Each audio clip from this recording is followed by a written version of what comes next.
Well, let's see what will happen. Who has called the strategy right? Who will be taking the checkered flag and those all-important 6 points? We're about to find out as Gran Turismo World Series 2 for the Manufacturers' Cup here in Berlin is underway. Drummond and Subaru lead them down towards the first corner, followed by Laboutelet and then Serrano and then Sejak in the Porsche and the Nissan respectively. Don't expect any dive bombs down into that first corner, but Serrano closing up. I say that, there are some dive bombs taking place as Jura is making hay whilst the sun shines. He's already on the attack against Sejak, but Sejak goes back through on Valerio Gallo. Back to T1, I think it was an incident here with Giorgio Mangano, contact there. Oh, it's a Supra there, Toyota getting spun, kind of brilliant, but then Mangano getting spat out by João Jesus there. And now Benelli has got the bit between his teeth because he's got the slipstream and he's got the straight line speed to take advantage of Pole Euro as we come down the Döttinger. Side by side we go between the Mazda and the Mercedes. It's going to be nice and easy for the Mercedes to go through. But what about, yeah, exactly that, what I was about to say, the Honda, because they're going to get boxed in here. Valerio Gallo loses one place,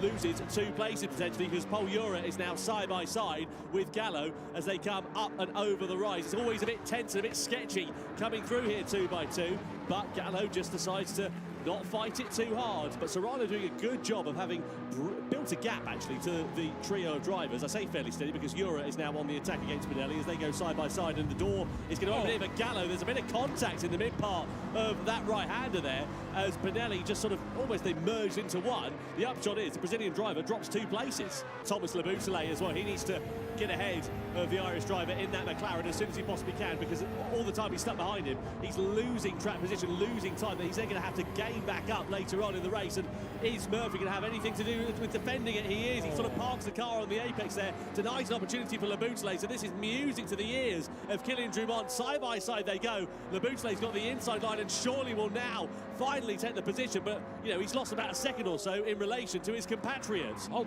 Benelli back past Gallo. Yep, so Benelli on the attack against Valerio Gallo coming down the Döttinger then. So the 2 medium shot runners still squabbling for position. We have Kylian Drumont now in the Subaru going up the inside of Giorgio Mangano. Just lets him through there. As I said before, just make sure to lose as little time as possible. That's fantastic. Either that or I am glued to the high beam button. The get out of the way, move. Oh, there you go, yeah. Through goes the boots there, getting it done. Again, I think Mangano, Giorgio's been around for a long time. He knows the score. He's not going to sit there on the racing line and cost them both time, but gets out of the way, does it in a way that costs them as little time as possible. Oh, look at that! Drumont getting aggressive, and Lever into the wall! Side by side they go. That's going to cost Drumont. It might even open the door here for Laboutelet to find his way through. Amazingly, they all manage to exit the corner in exactly the same positions and indeed the same direction as they entered. But that was pretty aggressive and robust, and a little bit scrappy from Kylian Drumont there. And right now there, Nathan Lever did not allow that, but now putting indicator on after the damage is done, I think. It's all right, I'm sorry, I'll get out of the way. And for good measure, hip check on the way by. These guys are not hanging around, but more importantly, all that time they spent there behind the Lamborghini has meant they've all lost time to the fields. Now let's see what the slipstream is going to be like here for Valerio Gallo and for Lucas Benelli. Jura is surely going to be a sitting duck. Gallo pulls to his inside, and you would imagine you're going to see Lucas Benelli going through before too long. There he is, stage right, and Jura losing 2 places down the Döttinger. So now you've got a Honda and an AMG in front of a Mazda for 2nd and 3rd at this stage of the race. Now let's see what Gallo can do in the closing stages of this one, as Serrano does finally pit from the race lead. He had no choice, he's got no fuel left. Yeah, he had to box there. Comes the Laboutelet on. Look at that speed difference there on the Subaru, like it's standing still.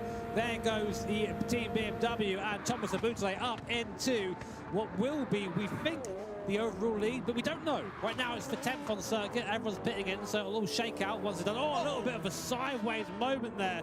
You can see Thomas now really trying to get the hammer down. Oh, look at this, Drumont and Laboutelet, and Drumont is back through all the while we're wistfully talking about Nissan winning the Manufacturers' Cup. Drumont has sent one through on Laboutelet for 5th position then. He's got 20 litres of fuel in the car right now to 6 and 4 and 7 from Jesus. So although Gallo is getting by here, there'll be a pit stop for the top 4 now, and I think we're going to see the Nissan driver probably come out in the lead. Let's see the move then for the Polish driver in the Nissan against the Dutchman in the Toyota. He's going to switch it back to the inside. That is beautifully smooth there. De Bruyne just gives him racing room on the inside, and smooth and sweet as you like for Mikolaj Sejak as he elevates himself up into 5th place as he chases a podium down for Nissan here. Let's see De Bruyne. He's lost a place here to Lucas Benelli. There's contact, more contact, a little bit more contact. Oh, it's fairly robust. It sends De Bruyne off onto the grass on the outside. It's all eyes on the battle for the final podium place, and here we go then. Serrano splits the middle, Jura as well,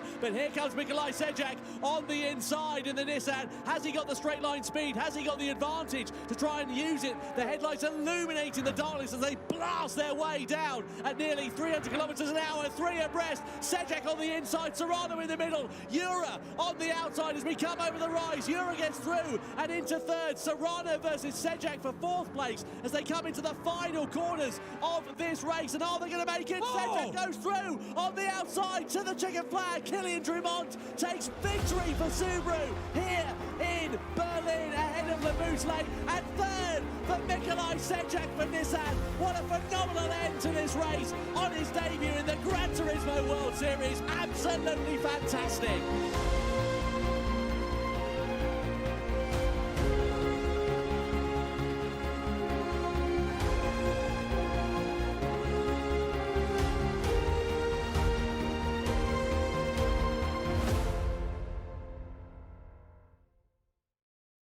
PlayStation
Hello and welcome to the Gran Turismo World Series, coming to you live from Los Angeles. It's round 3 and it's a particularly special one because we are celebrating in full force 100 million copies of GT7 being sold. That's pretty spectacular. So we've had the Fan Fest outside. You guys went outside, you had a good time there, right? Also, one lucky Gran Turismo fan is going to get the chance to get their car into the game in the GT Awards. That's pretty special too. So we got all of that. We're going to announce the winner of that, and we're also going to give you some more information on the Spec 3 update, which is coming very, very soon too. So much to get through. But let's not forget why we're here, which is the Manufacturers' Cup. Who do you think is going to take it today, guys? Oh, it's pretty split. We want to know if Subaru are going to make it the triple. Let's find out.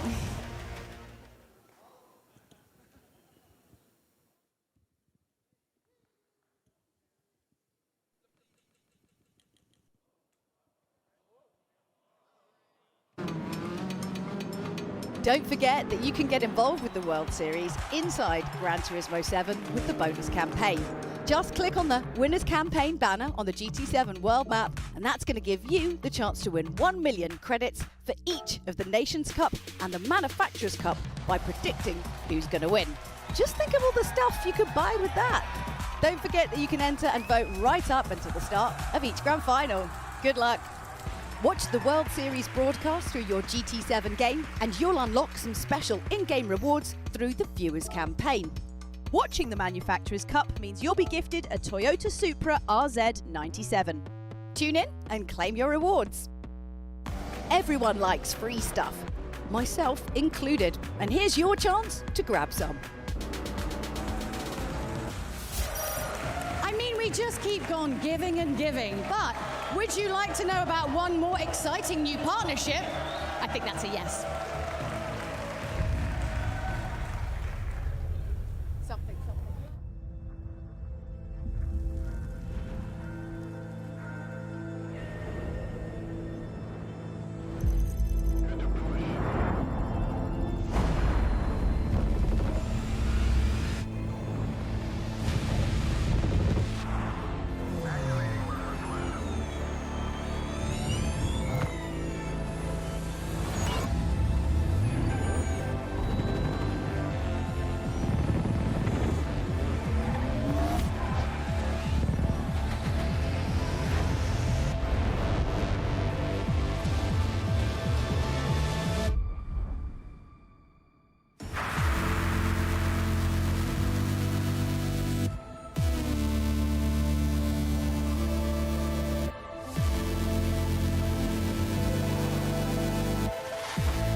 I mean, come on.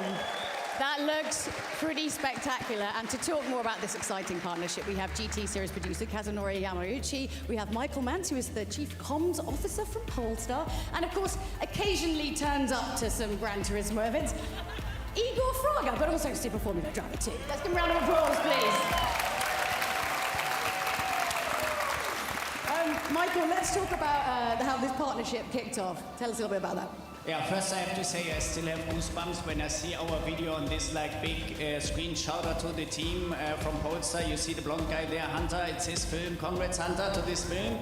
Yeah, and then I have to say it's a super special thing for us. We are super proud. We share the same passion for cars.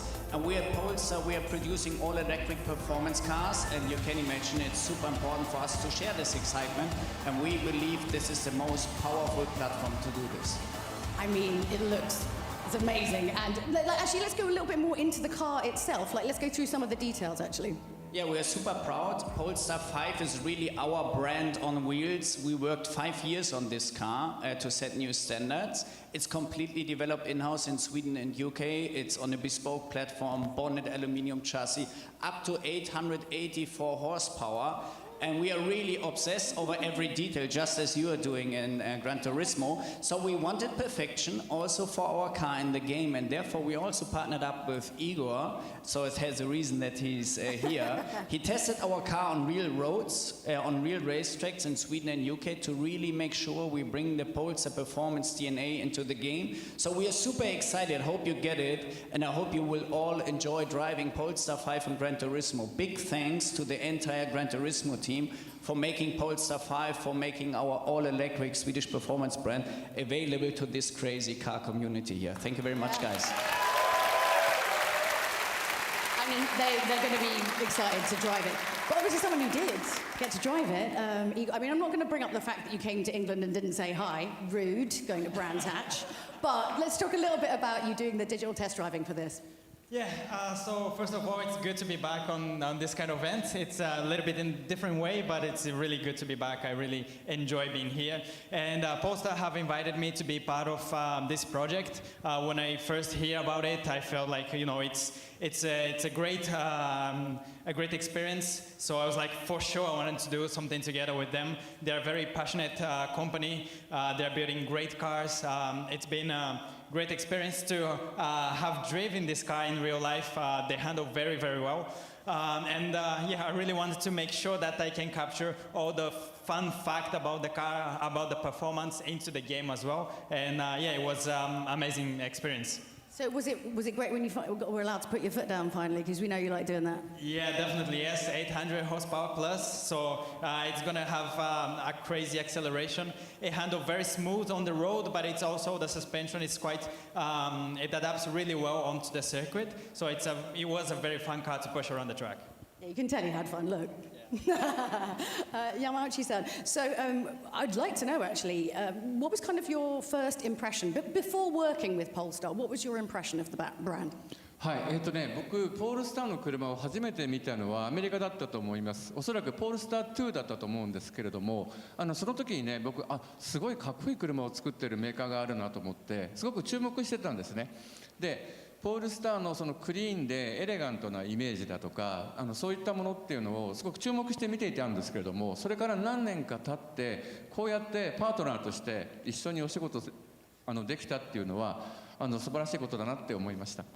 Yeah, so actually the first time I saw a Polestar car was in the US. I think it was the Polestar 2 actually, and I remember thinking, that's a really good-looking car. So I was actually starting to pay attention to the Polestar brand. The design is very clean and very elegant. So I had already taken notice, and a few years down the line now, we're paired up with Polestar to do this collaboration, have their car in the game. So it's fantastic. And obviously, now that you've worked with Polestar, have you what else have you learned about them? 実際に仕事を一緒にさせていただいて僕が思ったのはポルスターの皆さんって本当に車が好きです。Yeah, so having worked together with Polestar now, the first thing I noticed was that they really love cars. 一つ例を挙げるとポールスターの車ってEV ですけれどもブレーキは油圧なんですね、ハイドロリックなんですね。そういったあたりにね、すごいこだわりを感じました。Yeah, so the Polestar car, one example that I can mention is that it's an EV, but the brakes are still hydraulic, and that's the kind of dedication that you only have if you really like cars and how they drive. I see you're definitely the same, but from different sides. It's super cool. But before we go, and before we get into all this amazing racing, I believe, Yamauchi-san, you have one more bit of information to tell the GT fans out there? はい、まもなく12月に、グランツーリスモのスペック3のアップデートがやってくるわけですけれども、そのスペック3のアップデートと同時に、このポルスター5を使ったオンラインのタイムトライアルを開催します。So in December, we're going to be releasing the Spec 3 version of Gran Turismo 7. And at the same time as that release, we're also going to be hosting a time trial event with the Polestar car. でそのタイムトライアルイベントで、1位になった方は、僕らがこの年末に行うグランツーリスモのワールドファイナル、これは日本の福岡で行うんですけれども、そこに招待されます。And the winner of that time trial competition, whoever gets first place, is going to be invited to the Gran Turismo World Series World Finals, which is happening in Fukuoka, Japan. That's pretty cool. You reckon you can do it, guys? What do you think? That's super cool. Well, are you guys excited to drive the car in game, yes? Excellent, we love to hear it. Well, please give them all a big round of applause. We're so very excited about this new partnership and all your dedication. Thank you so much. Now, if you've missed any of the action from the Manufacturers' Cup, we've got a little bit of a recap from Berlin for you.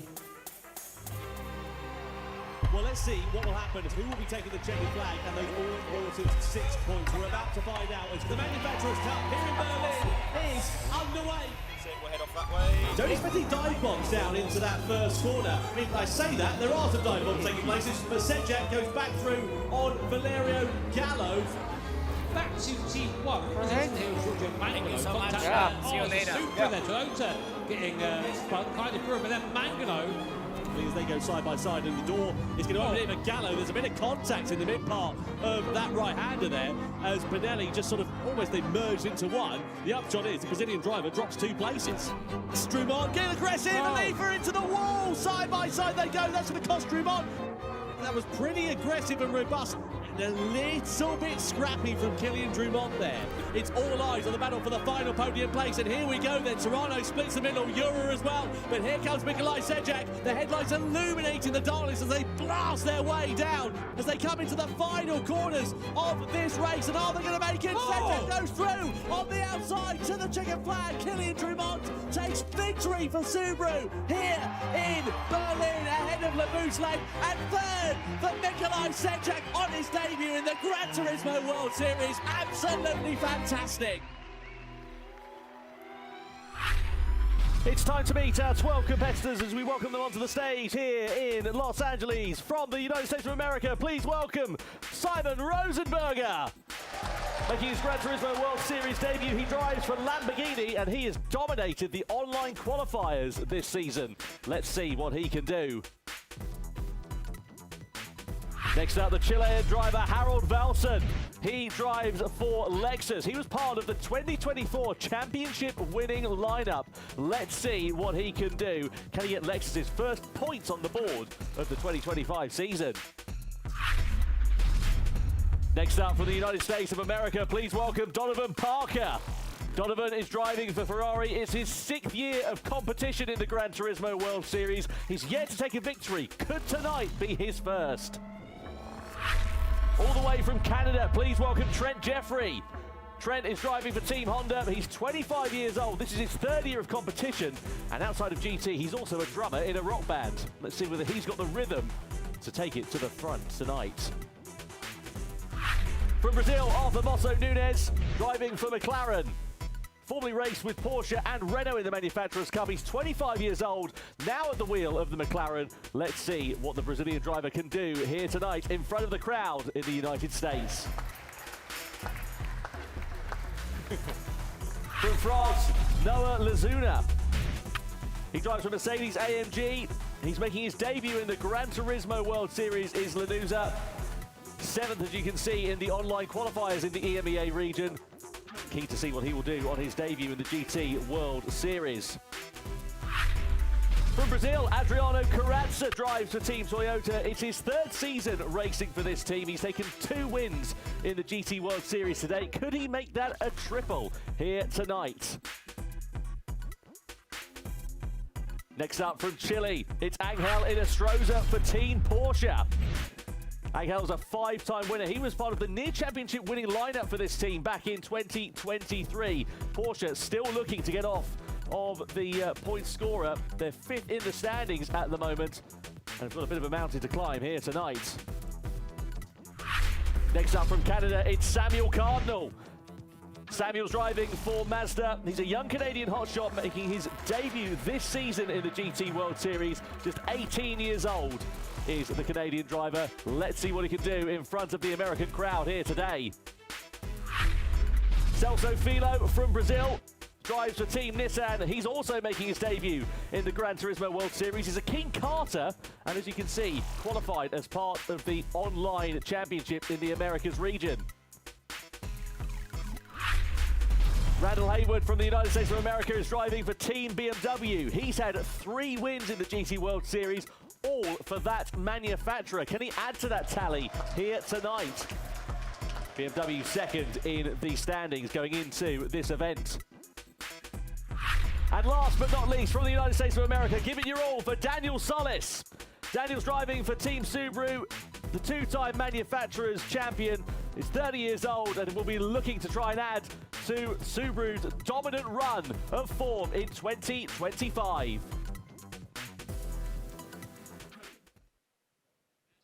And now, ladies and gentlemen, we ask you to please stand if you're able for the national anthem of the United States of America.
Angeles, the home of Gran Turismo World Series 3, our 3rd stop on the 2025 calendar. What a fantastic venue this is. What a great crowd we've got here tonight. And of course, we've had the GT Fan Fest as well. Very excited to see what is going to happen here today. Anyway, before we get that underway, let's get you back over to Jules. Some brand new faces in the mix. We're excited to see how they're going to do once they've been put in that hot seat. And of course, some of the old familiar ones like Danny Solis and Randall Hayward, who we're going to be talking to in just 1 second. But let's have a little bit of a look how the competition's going to break down. This Cup features 12 teams of 3 drivers selected from the 2025 online series ranking. Each team consists of 1 player from each of the 3 global regions: Asia, Oceania, EMEA and Americas. 1 driver per team will race in each round, with 3 of them competing together at the World Finals at the end of the year. For today's race, the time trial session will set the grid for the Grand Final. In the Grand Final, 1 driver per team will race for World Series points, where only the top 6 teams are going to score points at all. Only 1 team will be crowned the Round 2 winner of the Manufacturers' Cup.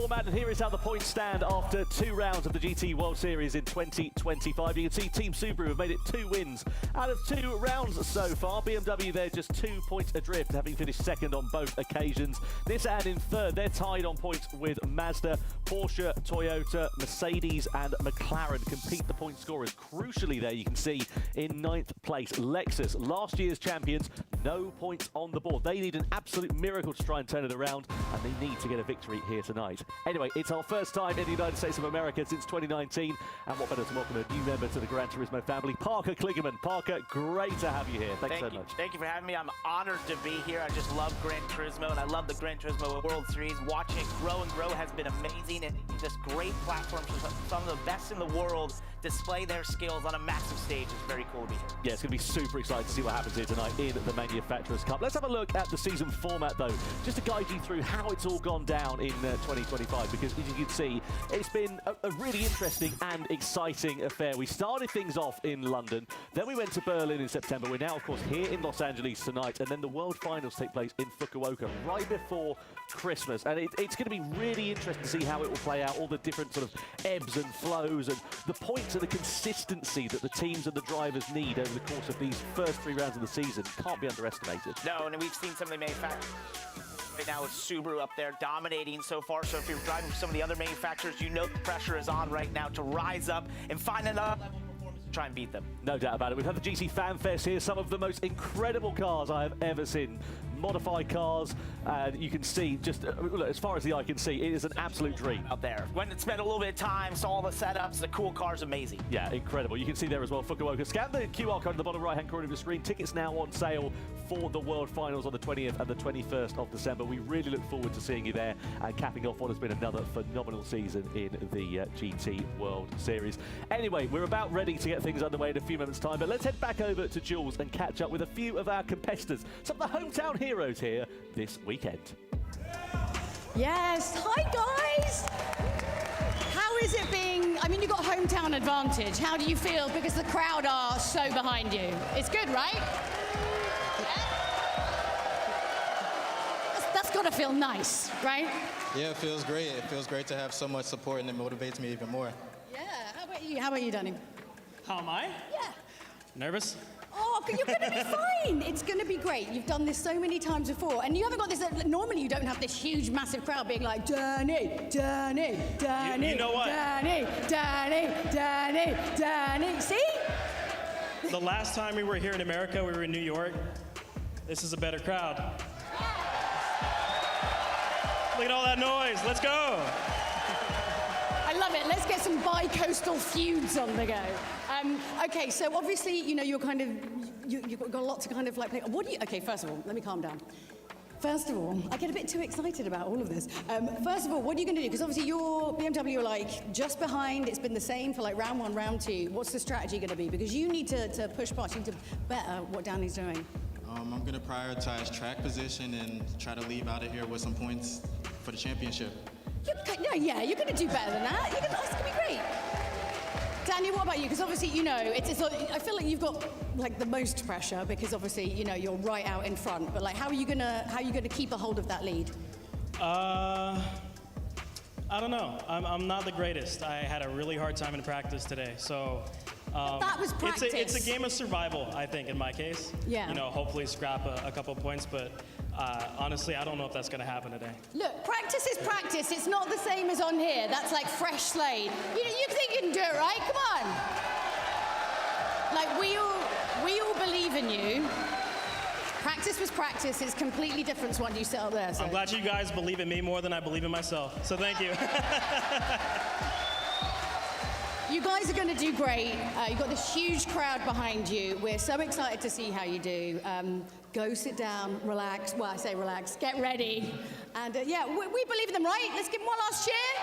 Randall and Danny. Let's throw it back over to Tom and Parker.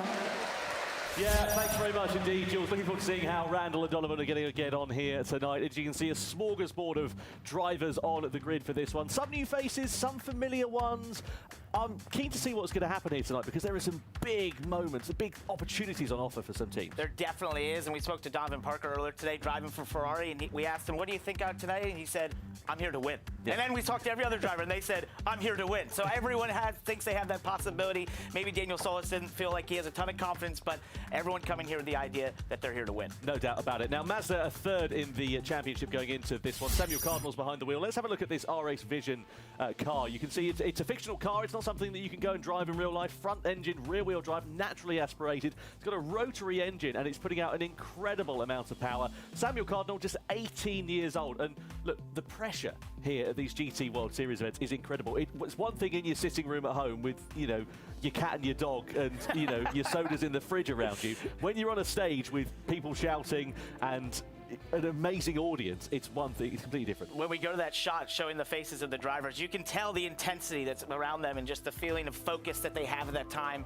You just sense it, and you can tell the crowd interaction. That's such an intense place to be. When you're driving a real car, you don't hear a crowd. Here, they'll hear the crowd. Absolutely, and we've got qualifying coming up here, Parker, as well. It's a one-lap shootout. I mean, there is no room for error. There isn't. It's incredibly important. Every single driver said track position matters. It's incredibly important to get up front, and qualifying is where you can start to do that right off the bat. With the tire strategies ahead of them, they have the possibility of using that track position to their advantage, so it's absolutely imperative that you qualify well. Well, let's have a look at this circuit then for the first time. Road Atlanta, Group 3 cars, racing medium tyres, and as you can see, a one-lap time attack. How do you prepare yourself mentally when you've only got one shot at it? Well, a lot of these drivers practice throughout all this time leading up, right? And we talked to some of them, they said, you know, how many hours they spend each and every day or night on the sim trying to get ready for this. So they show up prepared, and we saw when they're practicing yesterday where they'd walk up and they'd do 3 laps and then go, that's it, that's what I have. I know exactly what I'm doing. So you have to have that muscle memory by this point of exactly what you need to do around this racetrack, an incredibly fast racetrack, high speed corners around here, and long straights that are incredibly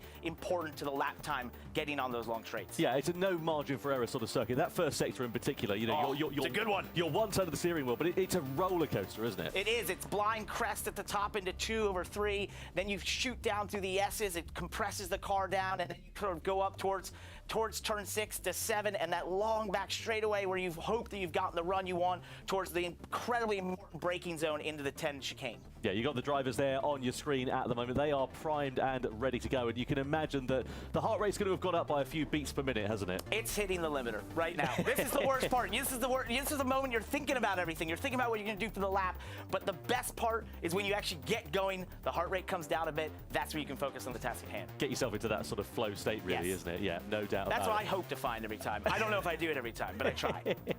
Yeah, drivers out on circuit then here at the moment. There is Trent Jeffrey closest to your picture, driving for the Honda team. You've got Lexus and Harold Valton on the right-hand side there as well. Looking forward to seeing what Harold is going to be able to do. And Lexus, they need a big evening's worth of racing here tonight. As we said, last year's Manufacturers' Cup champions, and they are yet to get off the scoring board. But we are now then just moments away from getting qualifying. And it's incredibly important to roll a ton of speed into there, but the car gets very light in the exit. Now down through the S's, you want to stay committed to the throttle, so it's all about rhythm through there. Then over here, shooting down towards turn 6, you'll use all the curve there on the exit of 5.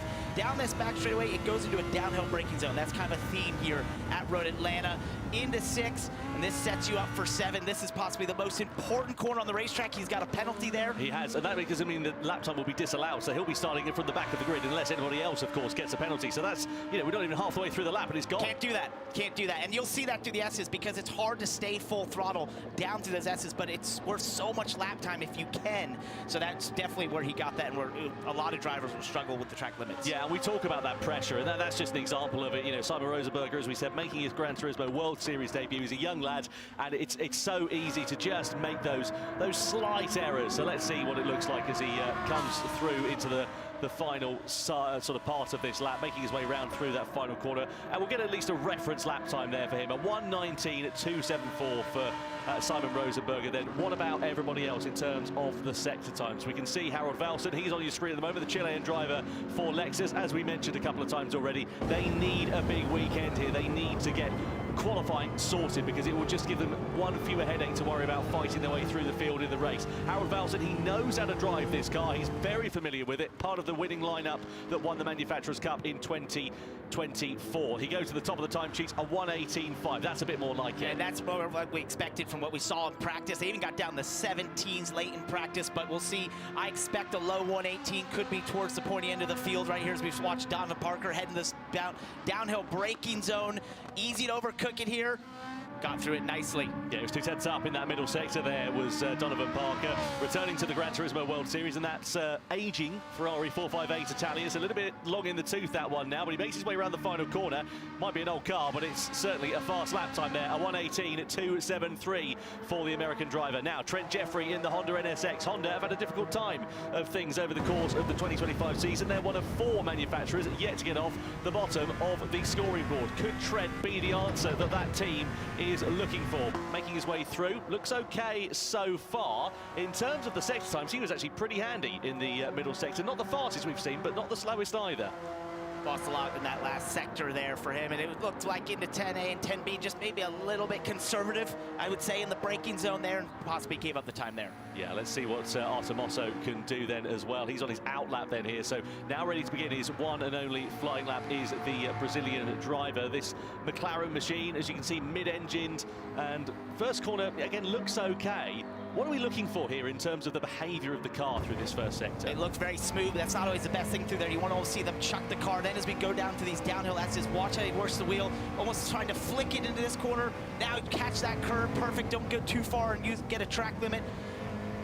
Oh, great exit there, out of 5, now heading towards 6. You want to use a bit of that curve, but not all of it. That means you've probably rolled too much speed. Just 0.08 of a second down in that first sector is Artur Mosso Nunez, so looking pretty good so far then here through this double apex right-hander. You've got to compromise the entry. It's the exit, and he's going to carry that mistake all the way down to the next braking zone there. So that could cost Mosso a bit more time than he would have liked to have left on the table here, maybe. It's like he turned in and just didn't quite have the cut out of the front tires, couldn't get to the apex, knew it, was trying to get back the throttle to get the run, and look at that.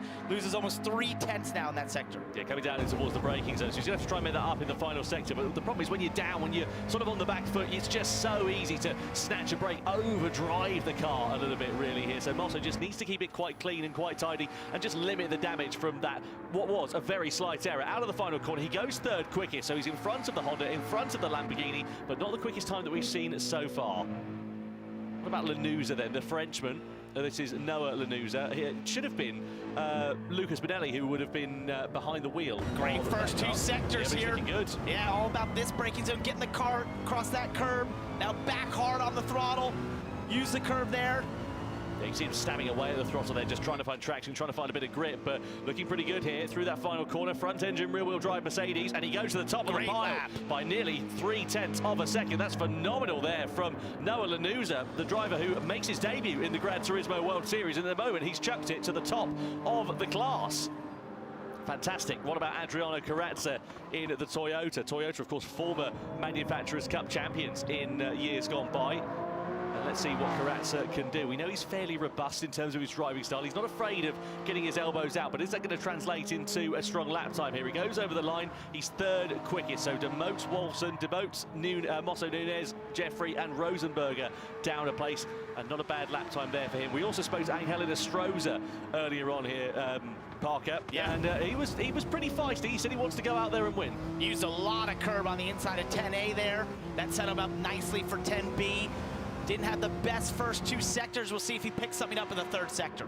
Out of that final corner then goes Angel Estrosza, 0.2 of a second down, but 3rd quickest for him. So in front of Adriano Carrazza, who we saw come across the line a few moments ago. We've got Cardinal, who will be up next in the Mazda, and he's now beginning his 3rd flying lap. And you can see and also hear how different this car is. You gotta love the sound of it, a rotary engine like that.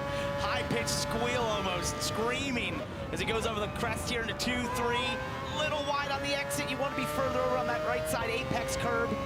Is there an argument here for the mid-engine cars that they'll perform maybe a bit better through that first sector because they haven't got the weight over the front axle? You have to think through turn 1, just a little bit more better weight distribution through there, as it's a high-speed corner that you really lean on the outside tires, but when we get to the race, could mean they hurt those rear tires a little bit more.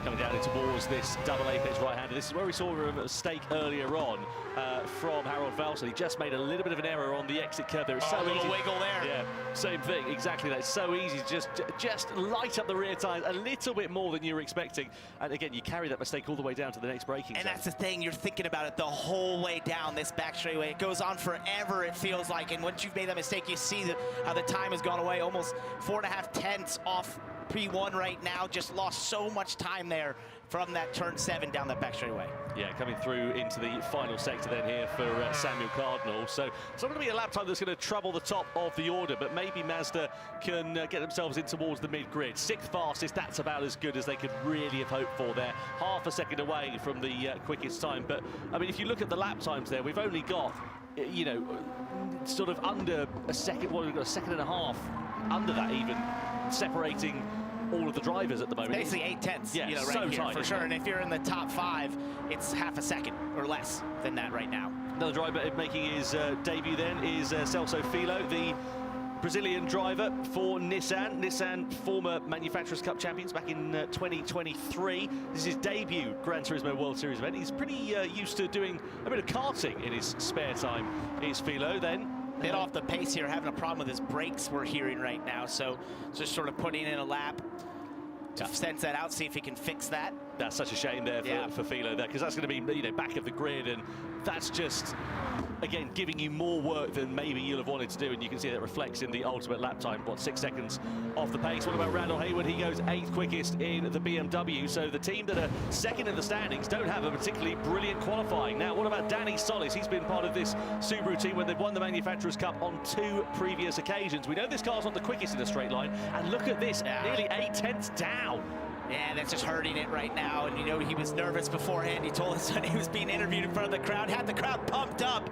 He's gonna hope to find better pace in the race for sure. Yeah, that's so disappointing there for Subaru, for Danny Solis. They are your championship leaders by 2 points over BMW, and they only qualify P10 as Danny Solis comes to the timing line and takes the checkered flag. So Noah Lanuza then, the French driver on his debut in the Gran Turismo World Series, qualifies on pole position for Mercedes AMG. That is a supreme lap time here at the Road Atlanta circuit in Los Angeles, of course. We are here for Gran Turismo World Series 3, and we have Mercedes on pole position for the very first time this season. But the big hitters there, Subaru and BMW, right down the order on the grid. They've got serious work to do, and this was what the other manufacturers were hoping for here in this third event, was to have this chance to sort of one-up the Subaru, the Mazdas. They've been able to do that.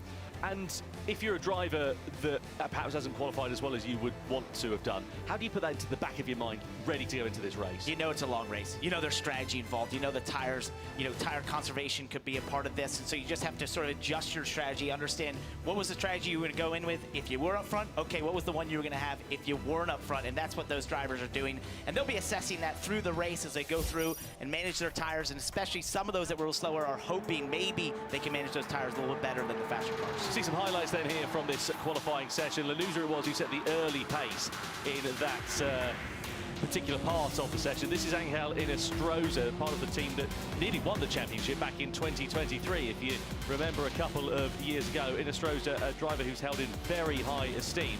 This is Lanuza's lap a little bit earlier on, though, in that session. He just looked clean and hooked up. So smooth, just looks so smooth. And whenever you see this AMG GT3 do a good lap, it doesn't look fast. It's just the way this car is. When it has great speed, it's a very smooth-looking car, and that's what Noah Lanuza did there. Yeah, very impressive for him. For Donovan Parker as well in that Ferrari. It looked pretty handy and hooked up, especially in the early part of that session. It was difficult to sort of tell whether that was a lap time that was going to be on pole position, wasn't it? But I think he's very happy with that lap. It was an impressive lap, and being so early on in the session, not knowing exactly what it was going to take, that was a really great lap. Yeah, really well done to all of our drivers then in the qualifying session. Let's get confirmation of the results. Noah Lanuza qualifies it on pole for Mercedes AMG ahead of Donovan Parker in the Ferrari in second place. Inestrosa will head row 2 ahead of Carazza. Then it's Valson for Lexus and Mazda with Samuel Cardinal Cardinal at the wheel, but the big hitters down the bottom of the order. BMW, second in the championship, only P8 on the grid, but Subaru, your championship leaders, lining up 10th, over a second off of the ultimate pace. They have got a big mountain to climb here tonight. Anyway, let's go down and catch up with our pole position man, Noah Lanuza for Mercedes-AMG. He's talking to Jules. Noah, well done for getting called. That's great. I mean, this is your first time, you know, driving, being on the stage. Were you nervous? Yeah, I'm a little nervous because, of course, it's my first event. But, yeah, for the lap, I was confident with the car, and I did what I do always on the training, and I'm happy for this pole position, yeah, of course. I mean, obviously, it was just no problem. Same at home, same on the stage. Yeah, I have to be confident to have the same pace like at home, and I think that's why I did today, and I'm happy with that. Yeah, no, let's give him a big round of applause. That's our pole position, Noah for AMG. Well done. Let's throw it back to Tom and Parker. Nice and short and to the point. That was great. Thank you. Yeah, thank you.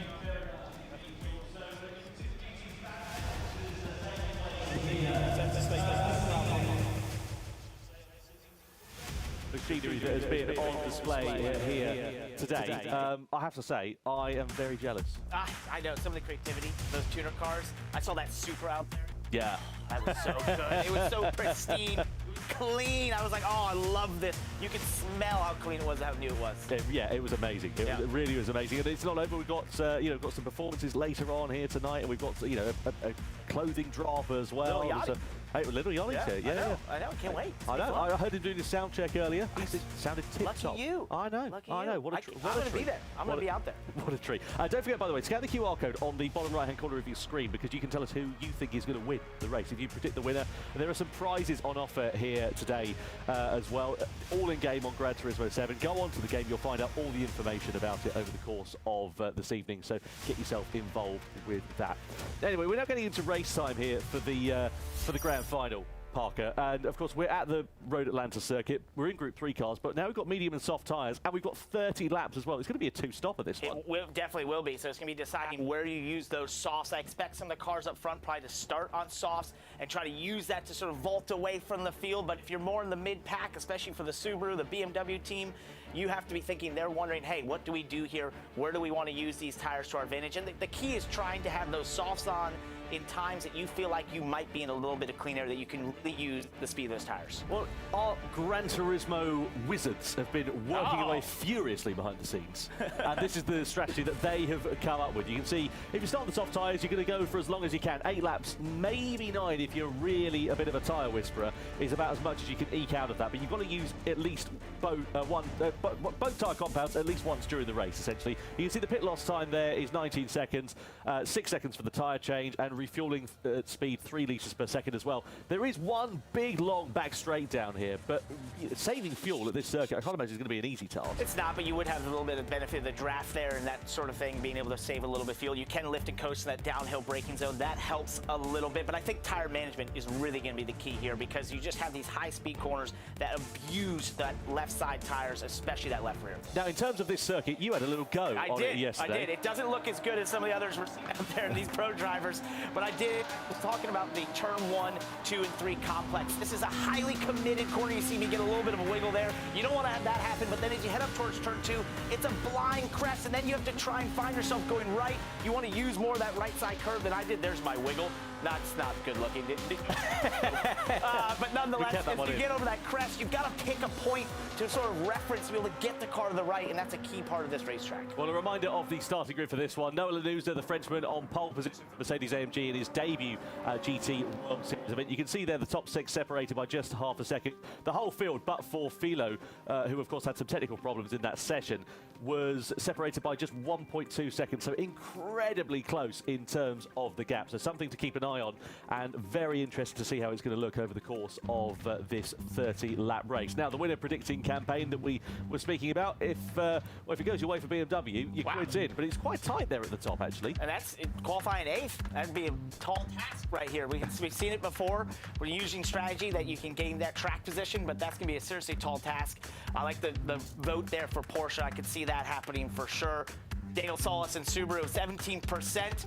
We'll see if he can make it happen. Yeah, no doubt about it. Hugely excited to see how it's going to fare. You can see three of our competitors. You've got Randall Hayward, Angel Enestrosa, Danny Solis from left to right on your picture. Big mountain to climb for the two on the left and the right, respectively. Angel Enestrosa there in the middle has had a great run of things in events gone past. Can they translate it into a strong result here tonight? Anyway, we're about ready to get going. Let's go down to Jules to see how we get on and get the crowd hyped up.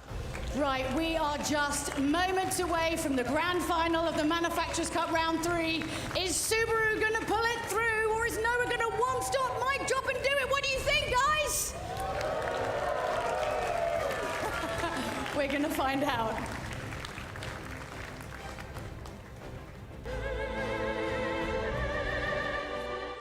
Messy show. This is really messy. Even by us.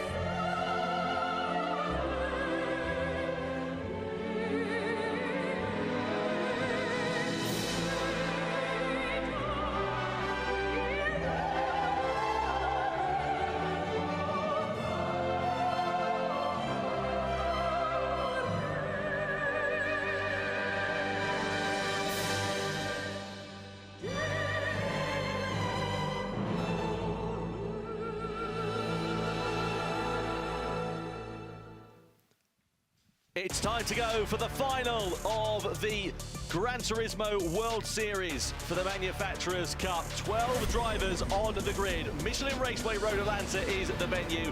Only one, of course, can be crowned as the winner. Let's see how the grid lines up for this brilliant race that I'm sure is set to come our way, and it's going to be Noah Lanuza who will line it up on pole position for the very first time. His debut event for Mercedes-AMG, and he starts at the head of the field with Donovan Parker for Ferrari alongside. Angel Enestrosa heads row 2 for Porsche.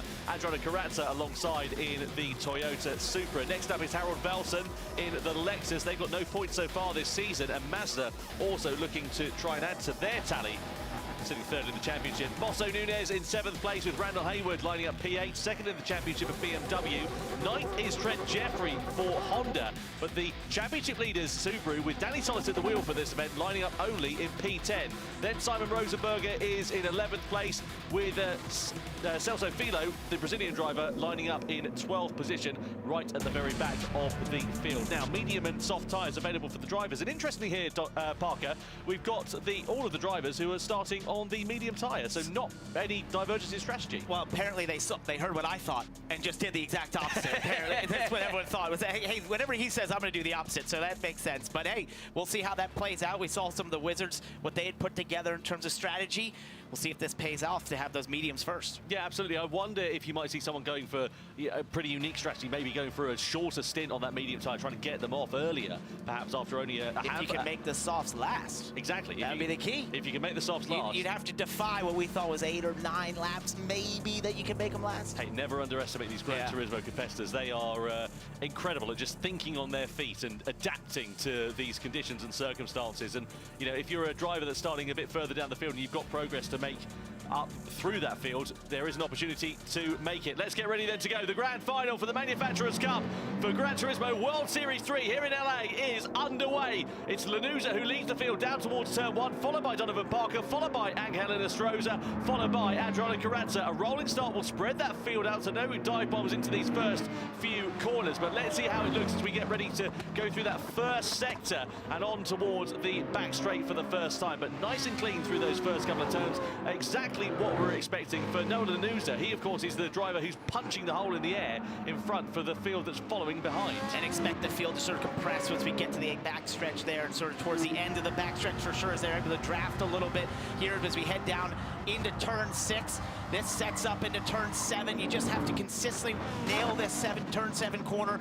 You don't want to be enticed by the car in front of you to overdrive that corner and allow the car behind to get a run on you. Let's see what happens then. We come out of that double apex right-hander. So Lanuza it is that leads. Donovan Parker there, though, is very close behind. And we know that Ferrari is actually pretty handy in a straight line. So will we see any slipstreaming moves being made? We're coming in towards a pretty big braking zone of that chicane. And if you're sat down the order like Samuel Cardinal is, you need to try and make these moves while the field is bunched up. He's using the initiative. He's got the inside line. overcooked it a bit. A little bit late on the brakes, leans on him on the outside of Valsen there, and that might cost him a little bit in terms of the stewards having a little look, because it was a fairly robust and aggressive overtake on the opening lap, and it's left Valsen vulnerable to the threat of Mosso Nunes in the McLaren. He absolutely sent it there into the chicane, got to the inside, showed his nose, but then just waited till he saw the BMW brake and then got to the brakes there. Obviously overcooked a little bit, maybe a tiny bit of contact. We'll see what the stewards have to say. Well, we saw, of course, different cars being quick in qualifying relative to what we've seen in some of the racing conditions. You see Lanuza there.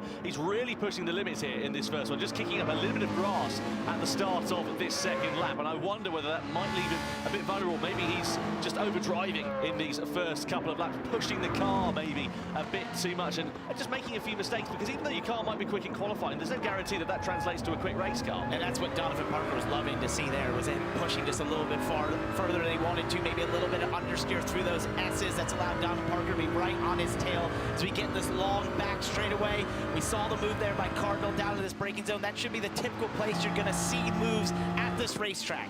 Yeah, let's have a look then. Donovan Parker with the slipstream with the advantage, and with now the race lead. He comes into the chicane, and now it's Ferrari and Donovan Parker in front. So the USA lead here in Los Angeles with the Italian machinery down in towards the final couple of corners. We're about to come, and Carrazza is right on the back bumper of Angel Nostroza, who's in that unfortunate position of trying to attack, but also having to look at his mirrors to try and defend at the same time. Carrazza's got the inside line into turn one. That's a tight one. Yeah, you can't really make a move stick through there unless you've got a winning dance partner, and Carrazza fairly robustly gets his way up and into third place for Toyota. That was beautiful. Great racing by both drivers to give a little bit of room there for Nostroza, and Carrazza there to get to the inside and stay committed to turn one. That's a really tough pass to make, but they did it easily. It's sort of a bit of a stalemate where all the drivers have now started on this medium tyre. I have to say, I'm quite surprised for that, because if you're Subaru, if you're BMW, you need to make the progress while the field is bunched up, you would have thought, and surely going for the soft tyre would have maybe been a different strategy. I suppose the converse to that is that you're going to be on a slower competitive tyre later on in the race, and it might leave you vulnerable. Well, we already know that. We thought they would do it one way, and they did the opposite. So we might figure out. We have no idea what they're going to do, but we'll find out in real time with all of you watching as this unfolds. I think, we go back to that last lap with Donovan Parker going by Lanuza. That was a message to Lanuza. This is the straight line speed I have in this Ferrari. He made that pass before they got to the braking zone. Yeah, well, a bit of a sort of drafting train, I should say, rather. You've got down this back straight here as well, because Cardinal, though he closed up onto the back of Inestrosa, of course, has the slipstream, being punched in the hole in the air in front of him by Lanuza. Hayward here is vulnerable here to Philo as well, as he looks his way through the final couple of corners. It's pretty close down the bottom end of the field in this race, and Hayward and Rosenberger are under investigation for a collision, so I wonder if that's why we picked up that battle. Maybe something's kicked off at the end of that last lap. He was a little slow. He was off the line at that point, so something happened there through the chicane in 10A and 10B where they were able to get together. He was forced off to the side, so we'll have to see what the result of that was. Samuel Cardinal, quickest man though, out on the circuit last time around. He's driving the Mazda, currently sitting in P5, just half a second away from Angel Inestrosa as it stands at the moment. Let's have another look then. What happened here to, well, this is Donovan Parker actually on Lanuza for the race lead. So Ferrari versus Mercedes AMG down this back straight. And he made that look quite easy, actually. Well, you could just see the straight line speed there. Utilizing the draft, of course, had the speed and got it done before the braking zone. That's the type of pass you love to make happen because it was simple. Yeah, really nicely done there for Donovan Parker. And the question is now, he's got the lead of this race. Can he pull away? Can he build an advantage over Lanuza and over the rest of the field and try and sort of run his own race? And when we spoke to him earlier today, he was really worried about the left rear tire of this Ferrari, though. That's one of the things he said. I know it has the speed, but I'm worried about beating up that left rear tire, especially through turn one. This final corner here, you see the car puts a ton of energy to the left side. These are high speed, highly committed corners that just abuse that left side tires, and therefore he's just definitely thinking about taking care of that left rear. Yeah, no doubt about it. So through the first sector we go, and this is what we're used to seeing in these sort of longer form races. About 45 minutes in total we're expecting from lights out to the checkered flag. And it's going to be interesting to see how this one will work out, because you end up with a bit of a slower start to the race, but then it really comes alive at the end as you get the divergence in strategies. What we're expecting, about 8 laps or so on the soft compound of tyre, whereas on the medium side they'll go a little bit longer, but of course they don't have the same pace underneath them. They're about 0.8 to a second or so a lap slower than them. Of course, everyone's on the same competitive tyre now, but are you going to get someone maybe diving into the pits early? If they can eke those soft tyres out just a lap or two longer. That could be the difference between winning a race and losing it. Yeah, who's willing to be the riskiest and be first on those soft tires is really the game here right now, is how far do you want to push these mediums, and then how early do you dare get on those softs and hope that they can last as the field compresses again down in the backstretch chicane. There's 10A, 10B into the final corner. You can just see how the draft keeps these cars so compacted right now, and it just puts the pressure on someone like Donovan Parker, who's trying to focus, run his race, focus on his lines, hitting his marks right now, but knowing that if he has any mistake there off of turn 7, they're there to pounce. Karatsa on the back, on the back of Lanuza. The problem is, though, it's such a one-line first sector here, though, isn't it? You can't find your way through there. Well, we saw the pass he made into turn 1, which was excellent, but once you get to turn 2 or 3, it has to be a massive mistake by the driver in front of you if you're going to get there. Here's Simon Rosenberger down in, and this is how he got into Haywood, just outbroke himself. Haywood was an innocent bystander there, turned into the corner already.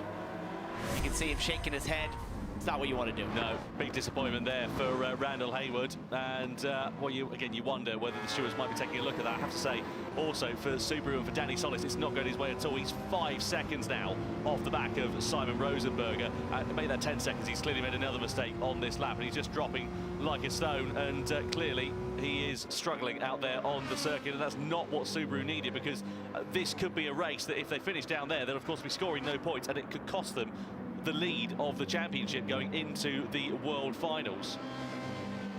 On board there, or looking rather, I should say, Adriano Karatsa in 3rd position. Angelina Stroza sitting there in P4 for now. You can see the tyre wear at the moment. First chance really to look at it. The front-engined rear-wheel drive car is actually looking pretty even compared to some of the mid-engined rear-wheel drive layouts that we've got. The sort of big outlier really is Donovan Parker, who's got a bit less rear tyre relative to the other drivers who are close behind. And he told us that's what he was worried about with this Ferrari. And sure enough, it's showing up right now. You can see there was only 2 cars that were below the 70 percentile there in the rear tires, and he was one of them, down at 68 as we got off that graphic. So definitely abusing those rear tires right now, and that means he's just having to drive that car as delicately as he possibly can. You're trying to basically extract speed, but just not slide the rear tires, not put energy through the rear tires. It's an incredibly tough thing to do no matter what race car you're driving. And a racetrack like this, where it's putting a lot of energy through those rear tires, you just have to try and drive that car as straight as possible.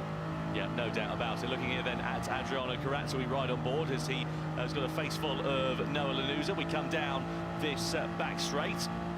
Stroza and Cardinal sitting pretty close there behind and just doing a good job of keeping them honest. So for some of these teams here, Parker, looking at the standings going into this one, of course Subaru, as we know, they lead it by 2 points over BMW. Nissan though, they're only half the points away from Subaru, for Mazda, for Porsche. There's a great opportunity for some teams to capitalise here. There is, especially what we saw in qualifying. That was really what opened everything up for a lot of these teams that have struggled in the first 2 events to have this chance in the 3rd event. As we look at Karatsa, look at the inside Lanuza again. He's been doing that lap after lap, just poking that nose here into 3. Not really a passing attempt as much as a message. Hey, I can get there if I want to. I can put that little bit of pressure, and he now falls a little bit back as we go through the S's. He's definitely stronger through that turn 1, turn 2 complex, but does sort of lose a bit of time as we go through the S's into 6 and 7. Yeah, coming down this straight then in towards the double apex right hand. Let's have a look at another moment here for Danny Solis. We know he's been all at sea. Oh, no. The spin just got onto the curb, and well, that's dropped him now 15 seconds off the back of the rest of the field. I mean, look, he's laughing. Hey, There's nothing else you can do at that point. Nothing else you can do. It's such a shame there for Danny Solis. We know he's a very competitive driver. We know he's got the ability to be at the sharp end of the field in these Gran Turismo World Series events. We've seen it. You don't become a 2-time champion for nothing, but clearly on his return, it maybe just nerves, something along the lines of that he's just not performing here tonight, and ultimately it's costing his team. I just love how you see these battle trains occur in these GT3 cars, and it's not dissimilar to real life. You see this all the time, having raced at GT3 before earlier this year at the Rolex 24 in Sebring. It was like this all the time. You're in these trains of cars. The way these cars are, it's just they're so closely aligned. The BOP matching does a great job of creating the performance be so close between the cars, and you get in these trains like this, and it's such an intense form of racing. You've got sort of a race of 2 halves here at the moment, haven't you? You've got the first group of 7 drivers who are all, half a second or so relative from one another. Then you've got another 4.5 seconds back to Randall Haywood, who's then got Philo, Jeffrey and Rosenberger relatively close behind. So it's interesting to see how this race is going to play out. And again, I wonder for those drivers who maybe haven't had the strongest start to this race, whether they might try and do a different strategy. This is Philo's move, meanwhile, on Randall Hayward, coming down and in towards that chicane. Nicely done. Used the advantage of the slipstream, took to the inside, and then got through and took that position quite nicely there for him. Yeah, So for these top 3 championship leading teams, manufacturers, they're looking at no points right now, especially that gap between them and the next set of cars, which are the points. So it's going to be, they've got to get going. Yeah, points are only down to 6th position. And look how tight it now is at the sharp end of this race. Delighted to welcome to the commentary box former champion in the Gran Turismo World Series, Igor Fraga, no less. Igor, great to have you here. First of all, I've got to ask, what do you think of this race? Because it looks like it's going to bubble up to be quite a nice one. I mean, you've got 7 drivers separated by a hair's breadth. Yeah, so like all the cars' performance, all the drivers' performance have been being really, really close since qualifying. I think Mercedes nailed the qualifying, but the pace, the race pace itself, it's been really, really similar, and all of them are trying to kind of stay together in the pack, so they have a chance at the end of the race to really like gain some positions. What's the key going to be able to win this race? If you're sat there now, for example, you're Adriano Corazza, you're not leading the race, but you're in a good position. How do you turn this race into something that you can win? Yeah, so I think Donovan Parker's pace has been really good, so everyone is following him. So it's going to be difficult to do something right now, to be honest. Maybe I'll try to do something just before going to the pits and changing tires. So after I'm back onto the track, then I can stay behind the fastest car of the race, basically. Yeah, we'll see how it works out then here for Donovan Parker. You've got Noah Lanuza there, who's in 2nd position at the moment. In terms of tyre wear, do you think there could be a particular factor in this race? Do you think, maybe someone who could eke their tyres out for a lap or 2 longer, that might come into play? Yeah, probably yes. I think we have a different type of cars running. Also, we are considering that the cars are slipstreaming each other, so maybe they're being able to, some of the car being able to manage better the tires, so this could come and play later in the race as well. So I'm listening to everything you're saying. Do you think Lanuza right there is sort of hanging out behind Donovan Parker at this time, just using that draft down the back straightaway, knowing the speed of the Ferrari, taking care of his tires a little bit? As we look at the tires right now, Donovan Parker down in the 40s for both front and rears. Yeah, I think Donovan is trying to push as hard as he can. Probably his race pace is good, but then it's hurting its tires, and then all the guys behind is being able to save a lot of tires. You can see, especially P2 and P3 having very good tire wear on the rears, and this probably will come in play later in the race, in the strategy and everything. Look at Corazza, 64 on the rear tires right there. That's really impressive. good. Yeah, that's really good, and especially considering it's a Supra, so it used to be a lot harder to keep the tires in a good shape. So he's doing definitely a really good job there. Yeah, you can see they're just sort of sitting there waiting for the right opportunity to pounce at this particular point of the race. We're coming towards that first pit window.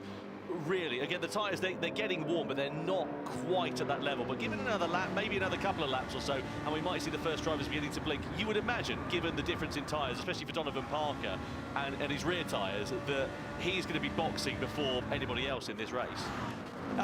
I don't know, to be honest, because Ferrari has great traction. So right. Even if the car has good tire, more tire wear, maybe it can keep up with the pace because the Ferrari itself have like really good traction. And that's a great answer, because not knowing anything about strategy, you fit right in up here right now today here.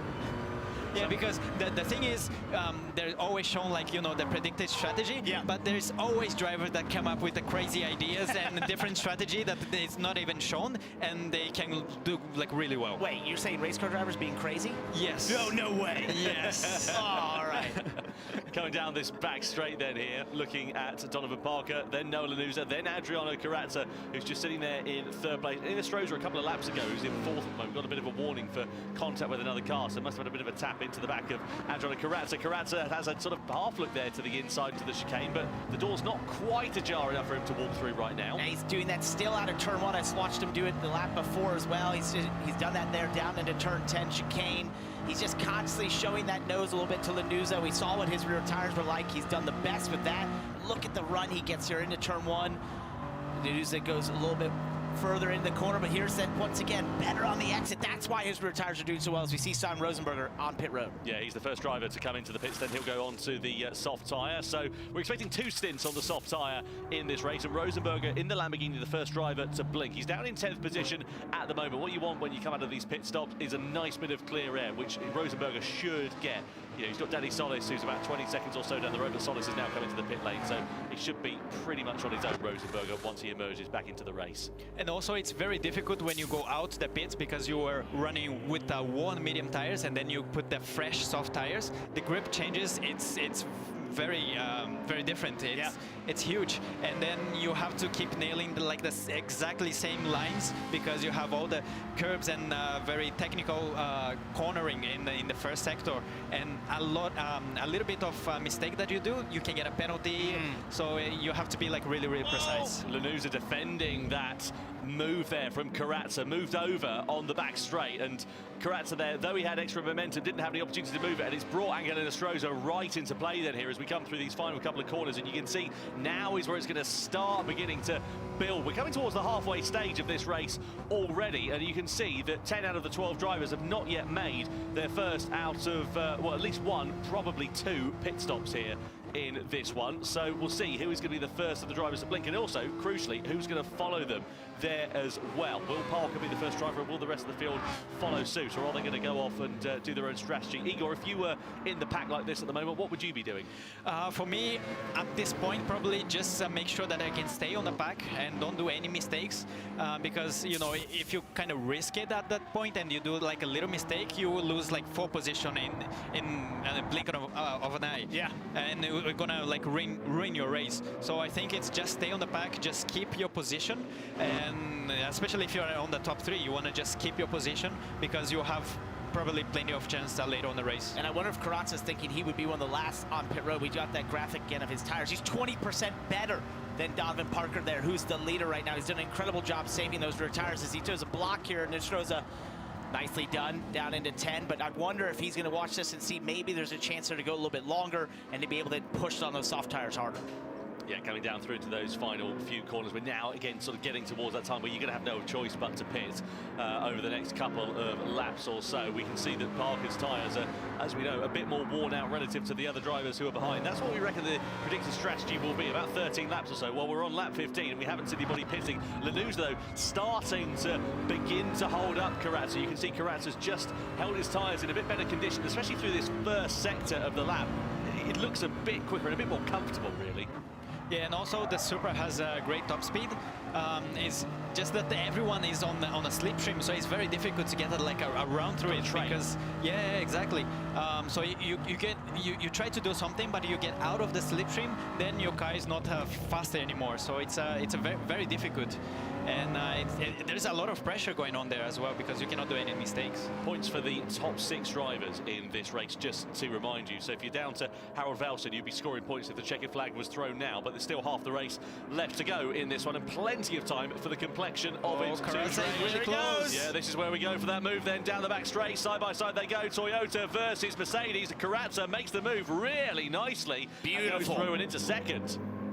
Exactly what he wanted to do. Now, are we going to see anybody diving into the pit lane at the end of this one? Parker does. He had no choice. Look at the rear tyres. They would be about as useful as chewing gum on the sole of your shoes after that long in the race. And Parker decides that lap 16 rather, I should say, is the last on the mediums and goes on to the soft tyres. I wonder how he's going to work with this. Yeah, and I'm thinking about like Karatza and other guys that stayed on track, that maybe there's a possibility to do a one-stop, no? That's what I was thinking. I was looking at how much better his tires were. Now he's in the lead.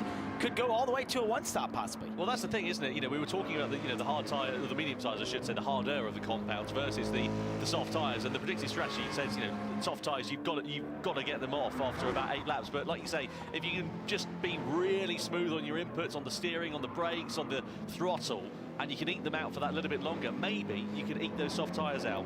And maybe like a 2-stop could be faster in the total time, but if you consider like track position and traffic and everything, maybe 1-stop is safer because you can just keep ahead, and then even if it's a little bit slower in terms of the total time, it's better. Look at this, 3 wide for the lead, down to 10! That's going to go wrong! Lanuza off into the grab Mercedes goes off down into the chicane after contact between themselves in Astroza as well as Adriano Carrazza, and the upshot is the debutant here at Road America ends up in the gravel trap and loses a huge amount of time. Now Astroza is on the inside of Carrazza down into the first corner. Side by side they go. The Porsche is into the race lead. Carrazza's fought back here. He thinks better of it. That's just too tight of a corner to go side by side through. And that started all the way back in turn 7. Carrazza just didn't get the run. He actually got a little understeer, got up too far onto the curb, and that allowed those two drivers behind him to get a massive draft and get side by side 3 wide down that corner for a place that's only really fit for 2. Yeah.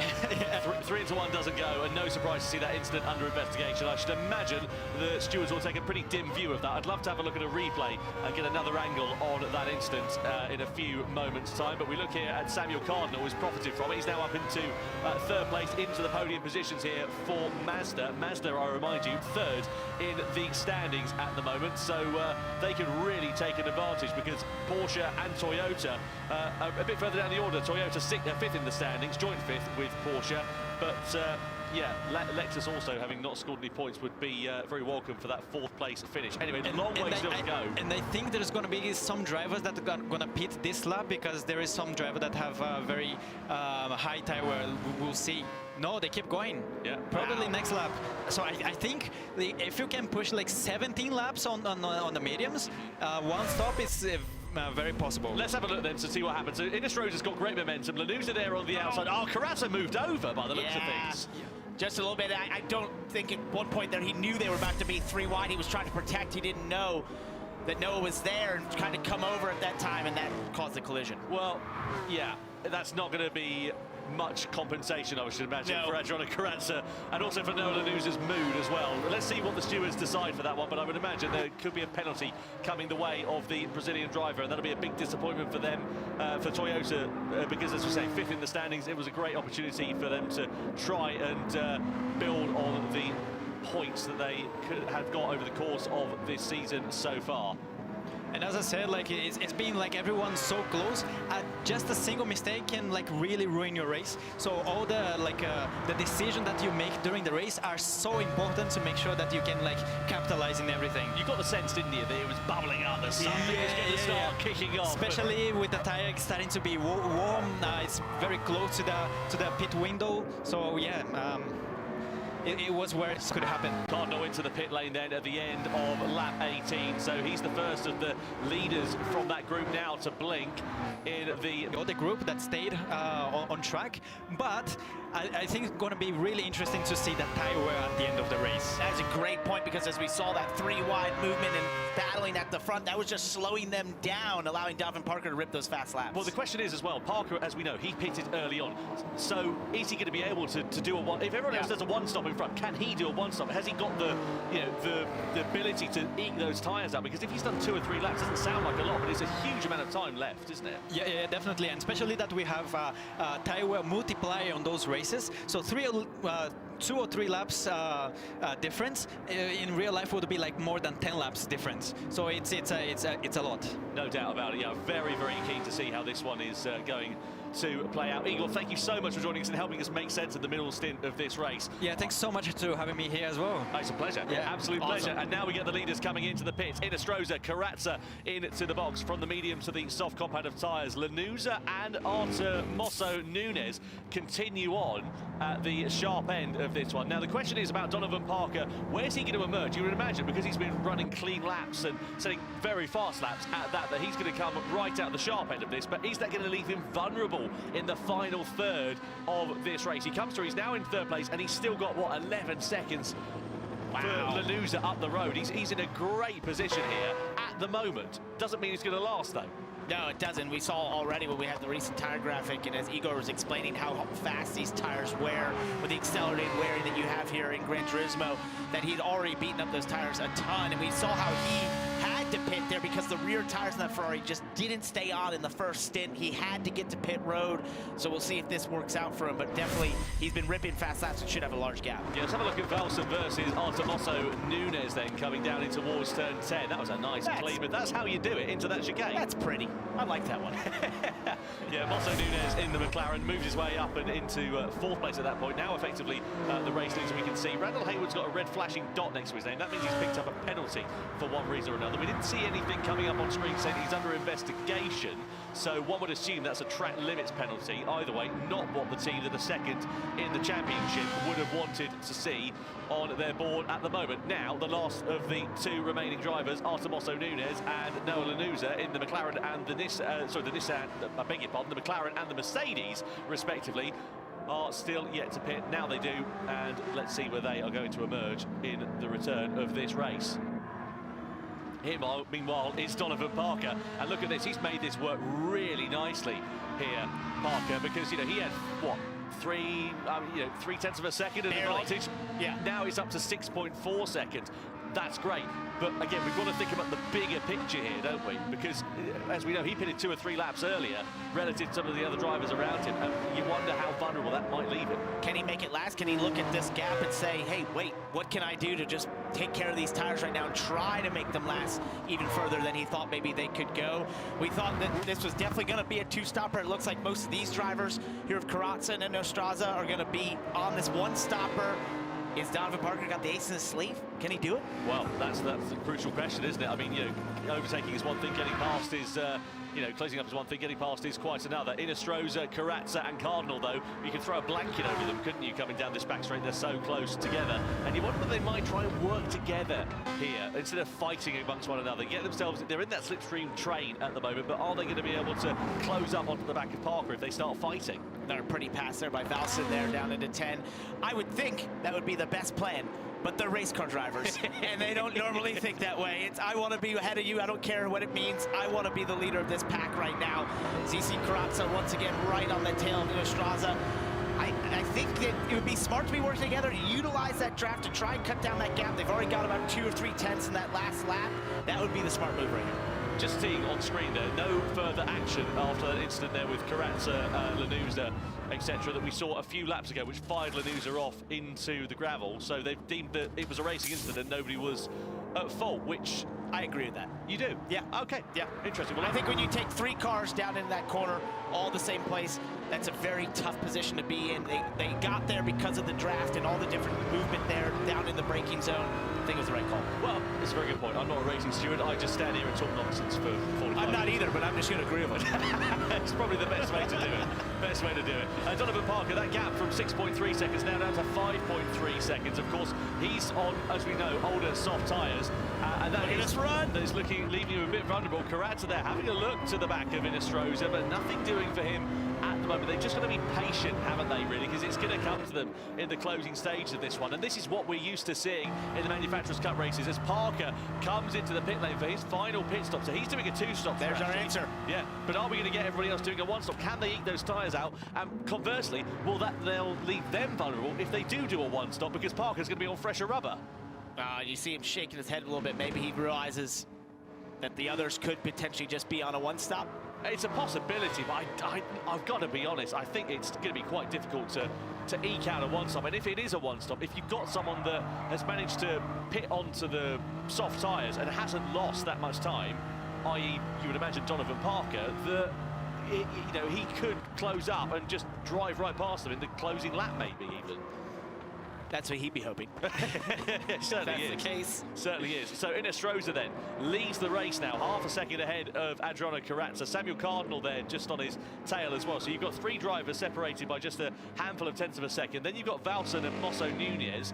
Where is Donovan Parker? So he's in 9th position at the moment. He's the first, or the second driver now to make 2 stops in this race. And he's got a hell of a mountain to climb in terms of making up time, but also he's got to fight his way through a fair bit of traffic up the road there as well, which could compromise him. And that shake of the head might mean that he knows that a possible chance of victory for Ferrari could have slipped through his fingers. And right now he's about 18.2 seconds back at this time from the lead, so he's got a little, that gap would condense, obviously, with a pit stop if these leaders were to pit, but we think possibly they're just on this one-stop strategy right now, and therefore he knew it was game over at that point.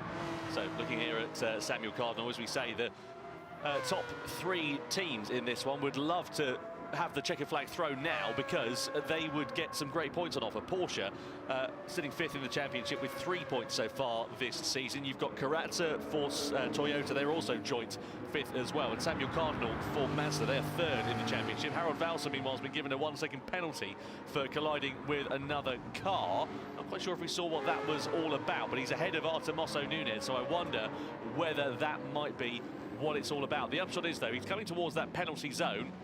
See that bar filling up, and he'll come into that, he'll lose a second, but he'll also lose the time it takes him to get back up to speed. So a second's penalty can easily end up being 1.5 to 2 seconds quite comfortably. And it's on that long back straightaway where we've talked about just getting a bad run out of turn 7 is worth a couple tenths, let alone having to slow down like that there, and then having to re-accelerate back up to full speed, and it messes up your braking down to 10, so it's a massive penalty. So, if you're in Astroza, your Karatza or your Cardinal here at the moment, Parker, you've got a nice, comfortable cushion over the rest of the field. Are you going to take that risk and try and do that one-stopper? Is it worth it? I think it absolutely is, especially what we saw Karatza was able to do with his tires earlier in this race. He had the best rear tires of anyone, and he's been able to make passes in areas that no one else has. So I definitely believe that this is what he's expecting to do. I think right now, just taking care of those tires right now behind in Astroza, but hoping that when he gets that chance to strike, it's there on offer. And we've seen him do it down into turn 1. He's done it down to turn 10. He seems to be always looking to poke his nose out just at the braking zone, just to make that driver think for a second, hey, I could get there if I want to. And that's definitely nerve-wracking for Astroza. Yeah, you'd be sat there with the light flashing button, wouldn't you? Trying to distract the driver. Anything you got in your arsenal, you will utilize, trust me. Yeah, no doubt about it. So, 5 laps to go then here at the Road Atlanta circuit, and well, it's anybody's guess as to how this one is going to play out. You would imagine that Donovan Parker, even though he's got fresher rubber, he's got, as we say, a big old mountain to climb to close out the gap that he has now created, courtesy of the fact that he had to pit earlier. He used up his tyre in the opening stint. It was a great stint, nonetheless, you know, to see him at the sharp end of the field in his return to the GT World Series. But the problem with it is that it's left him vulnerable now, and it's cost him ultimately an opportunity of that win after pitting about 2 or 3 laps earlier than these other drivers. And he's been the fastest car on the racetrack. He's been almost a second faster than the leaders in the last couple of laps. So he has the speed. As you see him going by Haywood here down into turn 1, just with all that extra grip and the speed that Ferrari has had, trying to make up every position he can right now, pushing as hard as he can. He's got fast lap times. He might just not have enough time. Yeah, that is the problem there for Donovan Parker. What's the gap now? 8.5 seconds. So he's going to have to hope that they all have to pit in the closing stages of this one. I mean, looking at the tyre wear that we can see on our timing screen at the moment, it's fine. You know, it's not great, and it's going to be slower compared to Donovan Parker, but the gap that he's got to make up over the next few laps is pretty insurmountable, one would imagine. No, definitely, and I think if you just look there at Karatza with 59%, that was just the same thing he did in that first stint, and we've seen it that they were able to go way further on those tires than maybe we thought they potentially would. So I think this really is the battle for the win right here. It's in Astroza and the Porsche versus the Toyota of Karatza. These two have been going at it all race long. Throughout each and every lap here, they've been around each other, and Karatza's been sort of on the back foot at times, having to make those wild passes, but I do think if he's going to find a place, it could be into turn 1 where he's surprised some drivers early in the race. And they've kept it pretty calm and pretty respectful up until this point.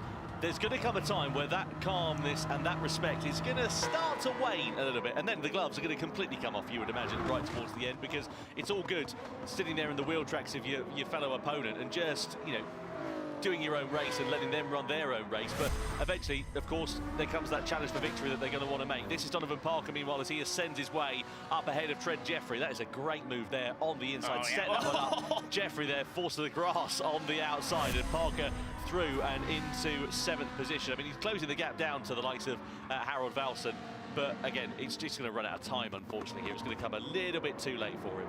and it's such a shame. He did a great job in qualifying.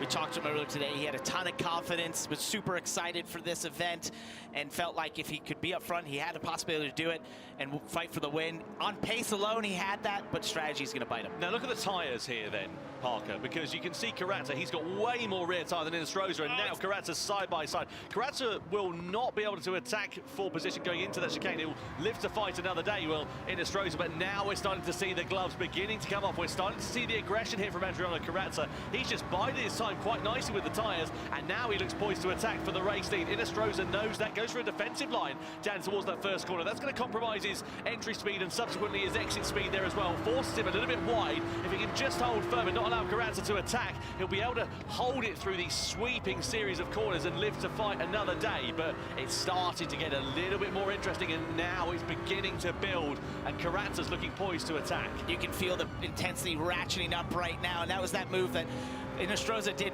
being defensive into turn 1, because he knew Karatza's been able to get to the inside there towards 2 and into 3, but he can't quite get there well, far enough beside him to really make a difference. So Karatza's had to back out of it lap after lap. It's going to take Karatza trying to get to the inside. Clean as you like. 2 laps to go at the end of this lead. Let's have a look at it then. So we're coming through this double apex right-hander. This was last time around. As long as you possibly can. We've seen that throughout the day. That's a very typical thing to see at Road Atlanta, especially at Old. Final corner to start the final lap of racing here at Road Atlanta. It's Inestrosa that leads, but the tyres on his car are looking pretty second-hand. Karatza's, they're okay. They're a little bit better in terms of their condition, and now is this going to be the chance for Karatza to challenge for victory in the Toyota? 1.1 seconds it was across the line, and now 1 lap to go here. It was about 2 tenths right there. If Karatza's got that pace in that race car, he's going to have to find it right now. See Inestrosa use a lot of the racetrack. It's another 2 or 3 tenths right there.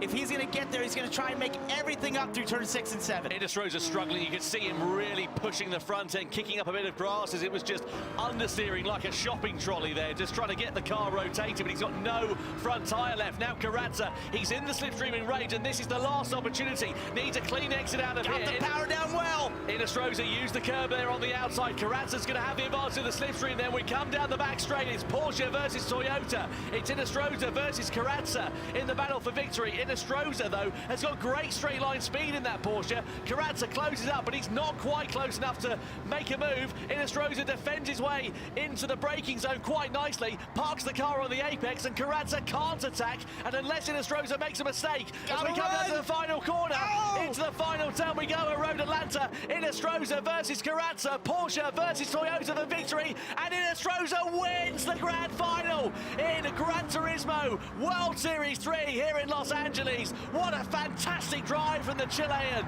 as Karatza takes second best ahead of Samuel Cardinal. A brilliant grandstand finish to the checkered flag. What more could you want? That was absolutely awesome. The tires falling off the Porsche, Karatza and the Toyota making every move possible they could, nailing those corners, getting the draft, and they come together right there in the final corners. I've watched a lot of racing in my life. That was sensational. Yeah, absolutely brilliant there. Angel Inestrosa takes victory in Gran Turismo World Series 3 here in LA for the Porsche team ahead of Adriano Karatza. And you have to give it to Adriano Karatza. That was an incredible drive over the course of that race. But ultimately, that mistake he made on the penultimate lap cost him a chance of victory. And that's what Igor Fraga was saying up here when we had him up in the booth for a while. He just said it's the smallest little things, the smallest little mistakes that can hurt you when the field is this tight and so closely compacted, especially as we saw throughout this race, those battle trains essentially that occurred, and the field would sort of yo-yo effect and sort of compress back as the tires fell off. You could just sense that the pressure was ratcheting up, and he just made that small mistake that's so easy to do onto that long back straightaway. It's such an important corner, the most important corner of the racetrack, and sure enough, it was the reason that he wasn't able to get the win. Yeah, no doubt about it. Brilliant, brilliant job from Angel Inestrosa. And let's not forget that he's a chap who has been through a lot of hardships over the last couple of years. Broke his leg a couple of years ago and had to go through a lot of recuperation, lot of recovery, and bounce back to return to the GT World Series after a very short recuperation period relative to the injury, and he now takes victory. Let's have a look, though, at some highlights from that race, because it was Noah Lanuza who started it on pole position, but Donovan Parker moving through to take an early lead in that Ferrari. Yeah, used the pace of that Ferrari, especially the straight line speed and the draft to get to the lead and sort of controlled the race for a while. This was Danny Solis making a big mistake. He was already at the back of the field, added insult to injury with that spin into the wall. Here's Karatsa going the inside, Lanuza down to 10. This was a sensational pass right here, made it into second, this setup, but then 3 wide, it got tense. Yeah, 3 into 1 does not go, and Lanuza, the big loser in all of that. Unfortunately, 5th place it was for him at the checkered flag. There is Karatsa. This is when he came into the pits, and we saw other drivers blinking a bit earlier, including former race leader Donovan Parker, who then emerged into clear air, but the 2 or 3 laps that he pitted earlier compared to the other drivers ultimately cost him quite dearly, because though he would emerge into the race lead, as you can see, by 6.4 seconds, he had to then make a second pit stop and ultimately would drop down the field, eventually finishing P7. Meanwhile, the sharp end of this race, it became a great 3-way tussle between Karatsa, Cardinal and Inestrosa. This is Karatsa coming under pressure here from Samuel Cardinal on the 3rd but last lap. We then saw Karatsa all over the back of Angel Inestrosa as we made our way down through the final couple of corners, and ultimately Angel Inestrosa came through to take victory, and you can see exactly what it meant for the Chilean. It's awesome. Really great drive to hold them off, to play defensive like that as we take a look at the results. In Inestrosa, they're just holding off Karatsa. Samuel Cardinal getting to 3rd for Mazda, which was big for the points for them. Arthur Mosa Nunez there, and McLaren in 4th, and the AMG of Noah Lanuza, who was at the front, was part of that 3-wide battle down into turn 10, got the short end of the stick on that one, ends up 5th. Yeah, it's unfortunate there for Noah Lanuza, but a good recovery drive for him nonetheless. Only 6 seconds off the ultimate race lead after, you know, being in the gravel trap in the mid-stage of the race. That is a really, really strong recovery, and he should be very proud of his debut for the Mercedes AMG team. Harold Valson for Lexus. Lexus getting their first point of the Manufacturers' Cup after winning the title in 2024. Unbelievable. Anyway, Angel Inestrosa is the winner of the grand final. Let's go down and catch up with the Porsche driver. Well, hi guys, how are you doing? That was Adriana. You're aggressive anyway, but that was like super aggressive. But there were a couple of little wobbles, but you kept it together. Like, what was going through your mind? Yeah, I think at the final, I try my best. I have a little more tire than Inestrosa, so I try my last move. But yeah, but EP2 is okay. It's great to make points to the Toyota, and in the final, I have a chance to make a title. Let's see. Yeah. No, you got lots of points. It's all good. And Samuel, how was that for you? Talk us through like the last few laps, because it was pretty crazy for us watching. Last lap were tough. A bit early. Yes, I did. I had to do it. The Mazda's great on tires. I did what I had to do. Grandma blessed me, I guess. Much love to everyone, and you know that race was needed, and the result was needed, and much love. Like. It was tight all the way through. Didn't they do well, guys? I mean, come on, that was quite hectic, you know, and all it takes is one little thing. Everyone's so close together. You guys did amazing. Anything you want to say to the GT fans out there? Well, it's great to be here, and it's a great crown. I hope I see you at the final. Samuel, you want to say anything to the GT fans? You want to say anything to the GT fans out there? Thank you for your support, guys. I'm doing my best for my country, for Mazda. I think we can probably get a title this year, maybe. So thank you, everyone, again. And LA, I love you, man. Oh, you guys are all in with the shot, so huge congratulations. That was a stellar race. Back up to you, Tom Parker.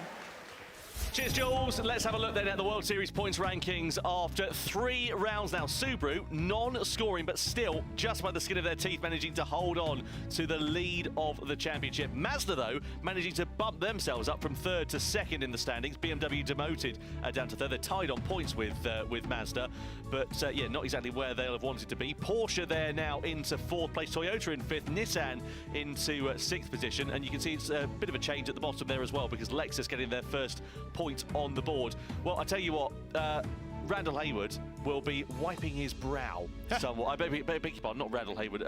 Danny Solis will be wiping his brow somewhat for Team Subaru after a bit of a difficult day at the office. Yeah, for sure. You come in as the two-time winners of the season and then not score any points. A really tough race, messy race. End up having that spin, get in the wall, which really knocked him out of any point contention throughout that point. So that was really tough. But what a tight field here, 5th through 1st. It's all to play for. Yeah, no doubt about it. It was an incredible race, that one. Well, let's go down then and catch up with the winner for Team Porsche. It was, of course, Angel Inestrosa. 4th, they now sit in the standings. Angel is down talking to Jules. Well, hi, hello. You did so well. So that sounds like I'm your mum, but that's really cool. It's really nice to have you up here. Like, how are you feeling? I mean, I'm feeling really good. Yeah, actually. You should be. I mean, exactly, come on. Yeah. After finishing last in Berlin, having a tough period, some personal stuff happening in my life, I told to all the Spanish guys, I'm gonna win in Los Angeles, and here I am. I honestly think you've got to believe it's going to happen, or it probably won't, you know. And like, that was a tough race. That was really close all the way through. Like, what were you thinking in terms of strategy? I just tried to save fuel. Sorry, no, not saving fuel, saving tires. Tires? Yeah, because I knew that you would have a really huge advantage in doing just one stop. So I think it really paid off. At the end, I think that Adriano had better tires than me, but I tried to defend and do everything I could. I mean, you did, and Adriana was coming for you, but it was getting a little bit busy back there. But I mean, it just goes to show, obviously, you know, Gran Turismo can be, you know, one time you win, sometime you, but it's. You tell them just to keep at it. Yeah, I mean, it feels awesome to be back at the top of the podium. That's it. It's always great to be at the top. Well, congratulations. Cheers. Thank you. Cheers. And well done. Back to you, Tom and Parker. Yeah, cheers, Jules. Don't forget you can vote for your Dunlop driver of the day on YouTube as well. Is it Inestrosa? Is it Carrazza? Is it Cardinal? Well, I have to say, I don't know who I would pick from that one because they all performed valiantly. I think Inestrosa. I know he's the winner, but I'd have to say that was an incredibly impressive drive, holding off Carrazza, who probably had the faster car at that point, the better tires. Yes, there was a small mistake, but the intensity down into turn 10, knowing he had the draft and approaching him and to hold him off to the final course, that was incredibly impressive. Well, I'm glad that you decided to just go and pick somebody. I, meanwall, was sat on the fence so much I've already got splinters. Yeah, no, you did a commentator say a lot without saying anything. Yeah, I'd be a politician as a result of that. But yeah, really wonderful race there. Angel Inestrosa, you know, really holding his nerve at the end of that one. Shout out to Samuel Cardinal as well in that Mazda. We know that car's a little bit harder on its tyres. It's a front-engine, rear-wheel drive car, so yeah, it does wear those tyres out a little bit more. But he did a really good job. He did, and in a race where there was a lot of mistakes made, right? And you saw a lot of drivers make mistakes. We saw some altercations there. We saw 3 wide at one point. He sort of just ran his race, ran it effectively, and got the result that he was looking for in doing such a thing. And that's sometimes really tough. You know, if you get in these races and you see all the action happening and you want to be a part of it, it's tough to hold yourself back and think, if I just keep doing my race, I can get the result I want. He did that. Absolutely, and obviously for a lot of the teams, especially the top 3 in particular, they're going to be now riding on the crest of a wave as we go into the World Finals in Fukuoka, right? Yeah, definitely. And I just think how tight this championship is. It's amazing. It came in with really looking like it was Subaru and BMW, and now it's completely flipped where you have basically 5 manufacturers who have a chance to get the title. Yeah, there's a great opportunity, as you say. You know, for Lexus, good to get them off the board. You know, for Subaru, as we say, they'll be wiping the sweat off their brow after that race. That was damage limitation. The fact they managed to hold on to the lead of the championship is quite remarkable. It is amazing, you know, to have a result like that in such a tight championship in just a few races. You don't want to have any race, sort of a blow-up race, but that was in that case. And hey, look, now they know that they're in the first position. They're going to try and defend it the best they can, but it's going to be incredibly tough to do. Absolutely. Well then, let's get ready then for the podium celebrations here in Los Angeles.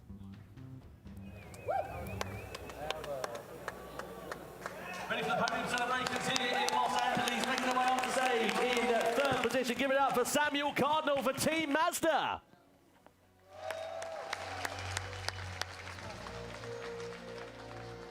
In 2nd place, please give it your all for the Brazilian, Adriano Carrazza for Team Toyota.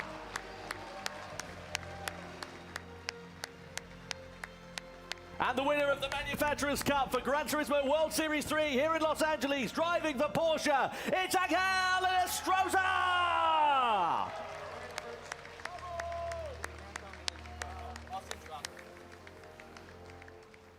Now, ladies and gentlemen, we ask you to stand if you're able, please, for the national anthem of Germany.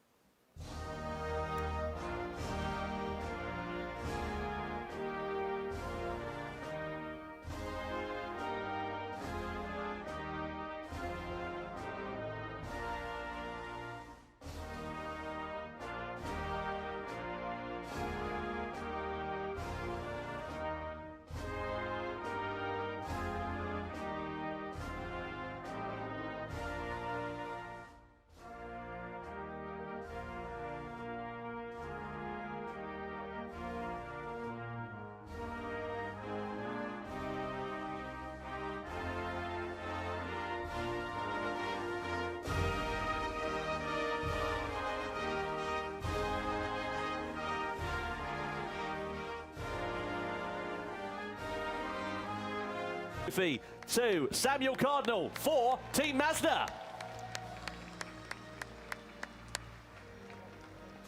Making their way onto the stage with the second place trophy, Nick Falzekis for Dunlop Tyres. And he awards the second place trophy to Adriano Carazza, the Brazilian driver, racing for Toyota.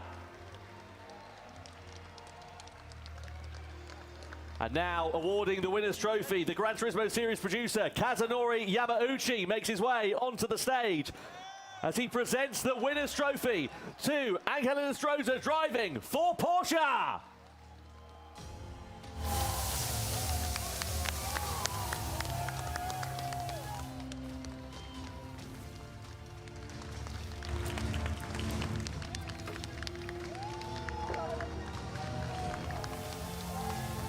I can't hear anything.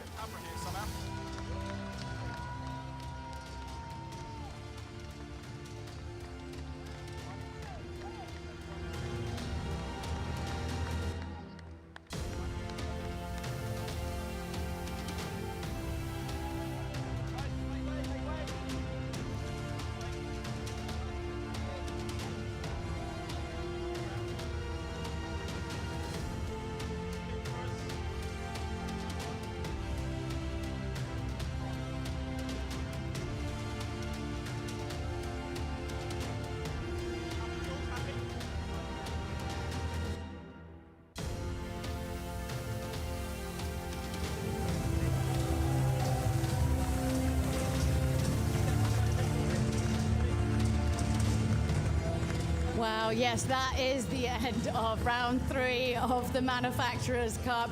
It's been some amazing racing today. We've fully enjoyed it, but stick around because in our next show, we're going to be announcing the winner of the GT Awards. That's right, one lucky fan is going to have their car put into the game. I mean, that is a legacy that I'm very... But you don't want my car. That would not be good. No. But also, obviously, we've got our World Final coming soon in Fukuoka, so don't forget you can get your tickets. I mean, you always need a good reason to go to Japan, and this is a great reason to go to Japan.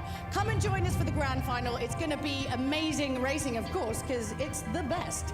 And of course, we've got the Nations Cup coming up just after this. And before we go, how was that for you? First time? Awesome. I had a great time. What a battle to the end, right down to the wire. Those two drivers bumping into each other. We saw 3 wide altercations, but an incredible finish. As I said earlier, I've seen a lot of racing. That was amazing. We love a bit of spice here at Gran Turismo, don't we? A little bit of spice. How's that for you, Tom? Very good. How was new Jimmy? Oh, I know. Someone who's the right height for once. What an absolute... It's only taken 8 years. That's your takeaway from working with Jimmy, not the right Jimmy here.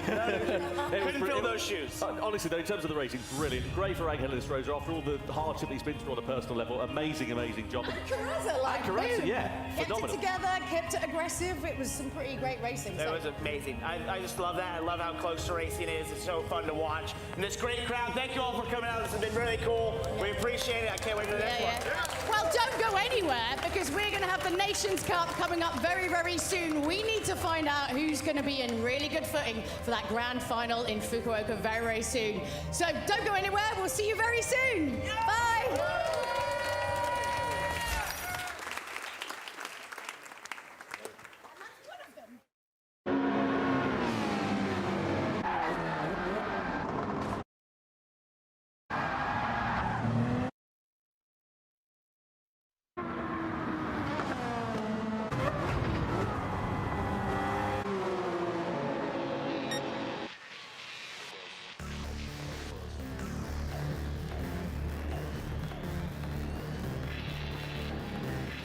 プレイステーション